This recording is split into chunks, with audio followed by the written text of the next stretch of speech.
boy, kunyari, sa career, sample ko lang to ang nag-point ko yun, nurse. Yung head nurse nila, yun yung parang pinaka-senior nila. Graduate din yun, registered nurse, MPA. Yung kami agent, yung boss namin, mas malaki pa yung sahod dun sa Duselos. Totoo lang. So mas pinipili talaga nila yung BPO kasi malaki talaga kasi yung offer eh. And, di ba, yung syempre bills natin, hindi naman sa pamura sa Pilipinas eh. Diba? Ito naman. Pero marami, inflation rate ay lalong tumataas. pero marami din ginagawa. Tulad na sinasabi ko, marami ginagawa. Like, merong isa na nakita ko na parang nag-agent siya, nag-ipon siya, then nag-proceed siya sa masters niya. Oo. Di ba, alam mo yun, stepping ano nila kasi kung kukunin niya yung career niya agad, yun na siya eh. Tutuloy niya na yun. Oo. Marami akong kilalang Diba? nag-aaral sa call center. Like for example, mga friends kong undergraduate, nakagraduate sila dahil sa call center, habang nag-work, nagtatrabaho din sila sa gabi. Ganon din yung mga nagma-masters. Nag-work pa rin sila para makuha nila yung masters. Meron din sa amin dati sa amin. Meron kasi doon, may parang Financial assistance. hindi siya financial assistance. Parang may school siya sa loob. So ngayon, since regular ka, makakapag-avail ka ng pag-aaral. So ngayon, madami na sila napapangraduate. Kaya nga, nakakatuwa din yung salita. Natutuloy nila yung pag-aaral at the same time.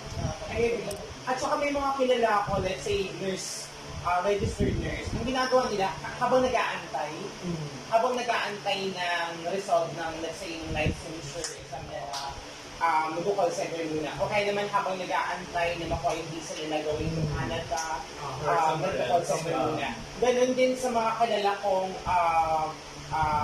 taga-ibang industry. Nag-call center muna. We're not against it. Kasi maganda yun eh. Meron silang way para mag-earn ng money habang may inaantay sila.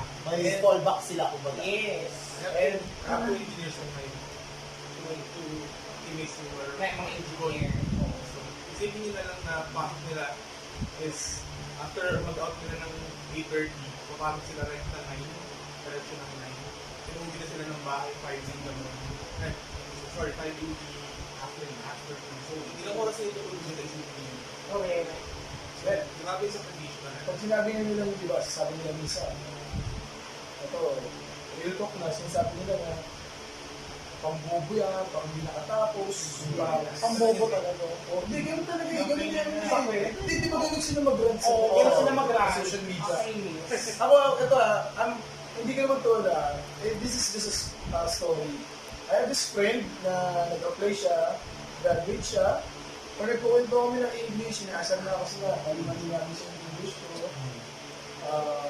Pero sa kinasamaang palad, nag-apply ko na rin yan, nag-apply mo sa alaringan siya kumasa, pero i-bet siya kumasa siya, pero siningi ko dun yung BPO, hindi siya kumasa. Ano nangyari doon? Samantalang ako, undergrad, kaya, walang English, Pero kumusta?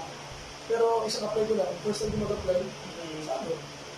So, hindi, I mean, hindi sa medyo sa pag-aano, pero hindi siya yung hindi mo siya masasabi talaga na pang no-brainer eh, kasi talagang, alam mo yun, kasi sometimes yung hindi lang, bukod sa skills, meron din personality. Correct. Maraming factors. Maraming factors. Yes. Kaya nga, ang term na ginamit kanina dun sa una natin mga video is street smart.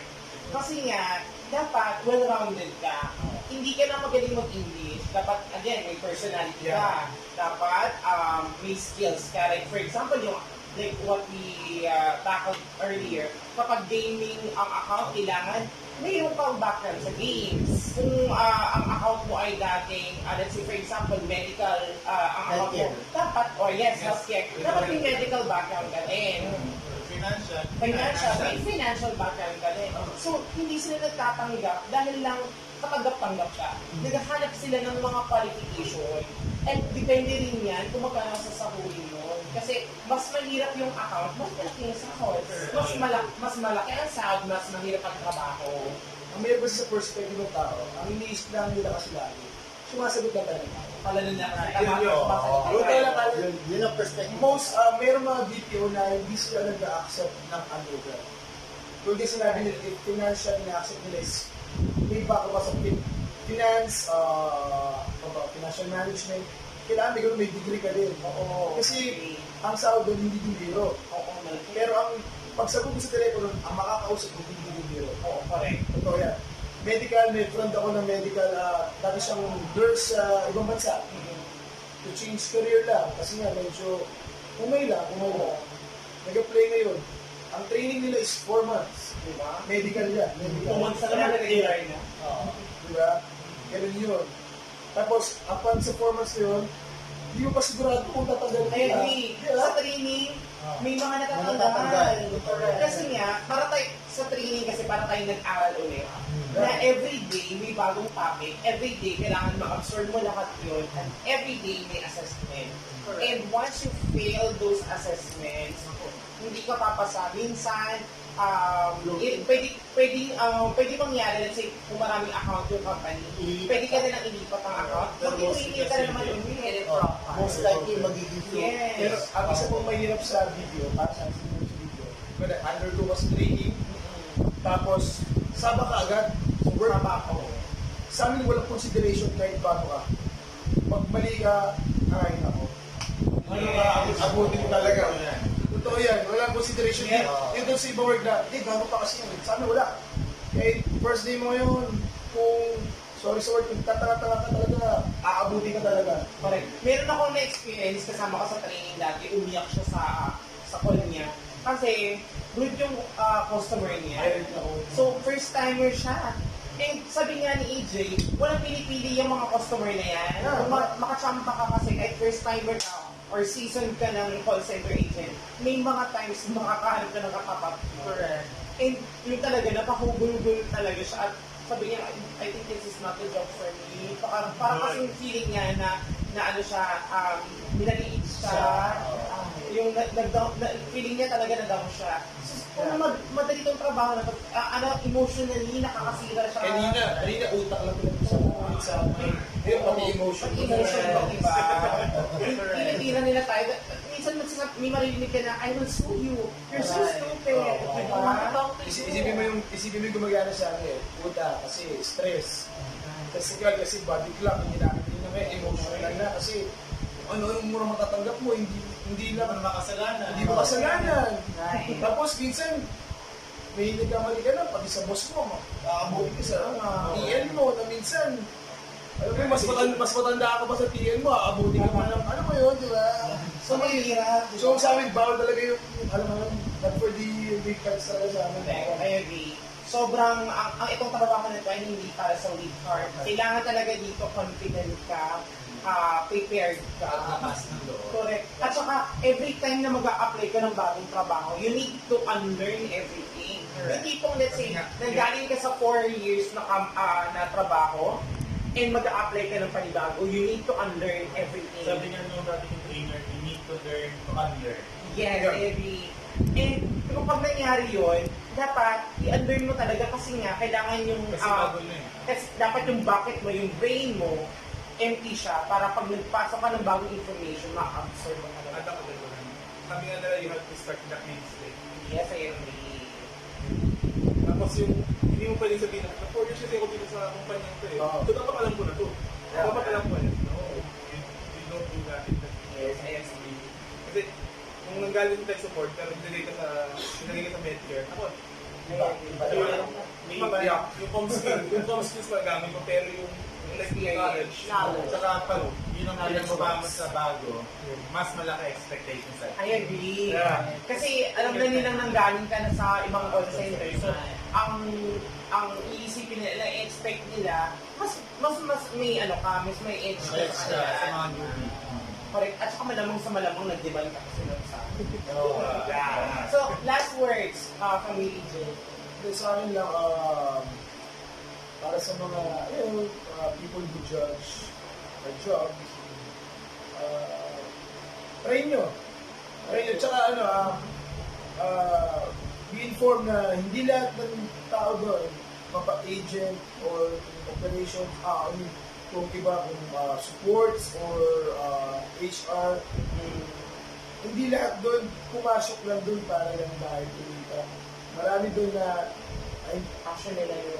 gusto nila yun, mahal nila, pero meron pa silang ibang negosyo or what, Reason. eh hindi mo alam na minsan, mas, ano mo yun, ano pa sa'yo, kaya, don't judge, BPO people, kasi, ako, personally, I don't like the job. Before, I was invited 2 years before I entered BPO. Pero kung ako sa BPO, sabi ko, if I will apply again, BPO again. So, yun lang. So, Totoo naman, ako din, dumating din ako sa point, ayoko na mag-apply. Kasi nga sobrang nakaka-stress siya. Pero, wala akong mahanap na ibang trabaho. I don't know why. Pero, ito, masakit ko pa rin ako. What about you? Ayun, yung last word ko na lang para sa mga taong nagsasabi na parang, yung usually kasi ginagamit nila is lang, call center lang. Ayun Isa nga. pa ako dyan. Totoo, kasi parang mabigat sa damdamin namin yun. Hindi naman kami nagnanakaw unang-una. Lahat ng kinikita namin is, Oo. Sabol pa nga. diba? lahat sa amin, taxable pa, incentive, Palit na lang pag napupunta na sa atin. boss. Right. Tapos sasabihin nyo lang, lang, call center lang. Siyempre naghihirap din kami. So parang ang unfair lang. Yun lang. Thank you so much, enjoy. What about you, Nick? Ang sa mga sabi naman, yung may diploma ako, hindi ako mag-apply sa mga pero nakita ako na yung naman sabi ng pang-brainer call center, God bless you. Dahil ito yung nagbigay sa akin ng ganyang buhay and stable finances. And more friends, plastic friends, members, bashers, everything. Kami, office mate kami. Kami mo kami, nagtitigan pa rin kami. Resign nga ako siya. Friends pa rin kami, alam nito kasama. Totoo naman, kasi marami ka din makikita mga genuine. Dahil ko nakuha, dami ko nakilala ng mga talagang solid to true friends. Totoo naman. Ako din, I can attest to that. Thank you so much, Nick. What about you? Sa akin, sa mga nagsasabi na no brainer, yun nga, bali, galingan nila. Galingan nila. Sila yung mag-apply. Train lang nila. Kasi, yun nga, base sa mga experiences namin na mga nagsalita dito, talagang mahirap. So, bago kayo maghusga, tignan niyo muna kung kaya nyo. Lalo pag try nyo sa banking. Oo, Nakapedical lang. kahit nga lang yung code, sa code na. Abroad na lang. No? Mga yung mga Experience ko na. Thank you so much, MJ. Ngayon, alamin naman natin si Admin Gilbert. Sa mga nagsasabi ng hindi kagandahan sa trabaho namin, nasabi ko rin yung before na wala akong plano mag-apply kasi nga, first of all, ayaw ko ng English. Kapilado naman. Pero dahil sa mabilis kumita, madali naman makisama, hindi ka mahihirapan. Medyo risky lang kasi yung oras ng pasok. Pero ito lang, walang madaling trabaho sa kahit anong industry. Lahat yan pinaghihirapan. Yun nga lang, sa BPO, mabilis ang promotion kung magsisipag. Hindi ka lang magsisipag kung papasok ka. Papapasok ka, attendance issue, yan. Isa sa pusong yung ginagawa ko. Ayun. Kaya malagot ako sa TL ko, Max, ito ako kakapin. So yun. Ako naman din, mag-a-add ako dyan. Ang reason kung bakit pinili ko din kasi yung video, kasi dahil nga traneling ako, isa pang transgender ko. Wala akong makitang ibang industry na mapaglulugaran ako. Socially accepted. Yeah, socially accepted. Selected lang. So, ang hirap pagganap ng trabaho kapag longherita kang bakla or pag-girl ka. So, para makapagtrabaho ka ng marangal, kailangan maghanap ka ng lugar kung saan tanggap ka. And dito sa industry na to, tanggap kahit sino. Sabi ko nga kanina, kahit senior citizen, may tanto, alam Alam mo yun, yes, may mga PWDIC, mayroon akong office mate na misaklay, may wheelchair. So, hindi sila nag-discriminate ng tao. They accept everyone as long as eligible sila, as long as kaya nila, they have the skills. And they are very much willing to learn, makakapasa ka. Just like America, diba? Correct. Sila, hindi sila, ano sa, alam mo yun, Actually, kahit na senior sa states na. Ah. So, yun nga, ako, yun, maganda doon sa amin. Ano na, Yes, and so thank you so much guys. I really appreciate all your experiences, pati na rin yung mga advices niya, tsaka pati pag-share niyo ng inyong mga insight.